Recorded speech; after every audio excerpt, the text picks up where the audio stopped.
సంధ్యా theatre తొక్కిసలాట ఘటనలో గాయపడిన శ్రీతేజ ఆరోగ్యంపైనే ఇప్పుడు అందరి చూపు ఉంది. శ్రీతేజ ఆరోగ్య పరిస్థితి ఏంటి, కోలుకుంటున్నాడా లేదా అని ఆరాలు తీయడం నెట్టింట ఎక్కువైంది. దీంతో శ్రీతేజ ఆరోగ్యంపై ఎప్పటికప్పుడు హెల్త్ అప్డేట్ రిలీజ్ చేస్తున్నారు కిమ్స్ ఆసుపత్రి వైద్యులు.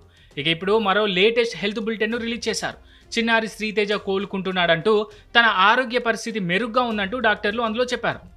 ప్రస్తుతానికి ఆక్సిజన్ తీసుకునేందుకు శ్రీతేజ కాస్తంత ఇబ్బంది పడుతున్నాడని, అందుకే మినిమల్ వెంటిలేటర్ సపోర్ట్ని కంటిన్యూ చేస్తున్నామని డాక్టర్ శ్రీతేజ హెల్త్ బులెటిన్లో కోట్ చేశారు. చిన్నారికి ఐనోట్రోపిక్ సపోర్ట్ అవసరం ఉందని, యాంటీబయోటిక్ మార్చామని, న్యూరాజికల్ స్టేటస్ కూడా స్టేబుల్గా ఉందంటూ రిపోర్ట్ ఇచ్చారు కిమ్స్ వైద్యులు. అంతేకాదు, శ్రీతేజ్కు ఎలాంటి జ్వరం లేదని, ట్యూబ్ ద్వారా ఫీడింగ్ అందుతుందని చెప్పారు కిమ్స్ వైద్యులు.